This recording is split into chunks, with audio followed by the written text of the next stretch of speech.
শেখ হাসিনা গর্ব করে বলেন যে তার যে ঘনিষ্ঠ পিয়ন সে হেলিকপ্টার ছাড়া বাড়িতে যায় না, এটা দুঃখ করে আফসোস করে না।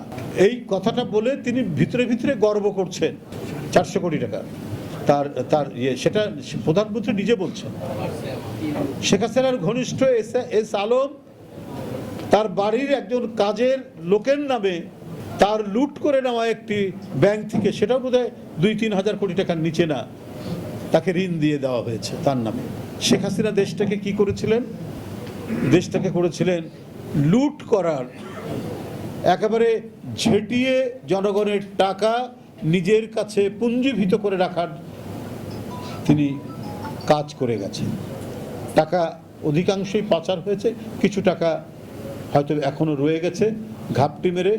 এটা এখন নানাভাবেই তারা খরচ করার চেষ্টা করছেন এবং সেটা দিয়ে নানা ধরনের নাশকতা আমরা বিভিন্ন জায়গায় আমরা দেখেছি। আমি কয়েকদিন আগেই বলেছি যে পহেলা বৈশাখে আনন্দ শোভাযাত্রা করতে গিয়ে যে প্রতীকগুলো ব্যবহার করা হয়েছিল আন্দোলনের, সেই প্রতীক করার কারণে এবং ফ্যাসিবাদের প্রতিকৃতির কারণে মানবেন্দ্র ঘোষ, একজন নাম করা ভাস্কর্য এবং মেধাবী, তার বাড়ি, গ্রামের বাড়ি আগুনে ভস্মীভূত করে দেওয়া হয়েছে। পাচার করা টাকার যে জোর, যে ক্ষমতা, সেই ক্ষমতার বলে তিনি যেমন হুমকি দিচ্ছেন তেমনি নানাবিধ কাজ করে বেড়াচ্ছেন।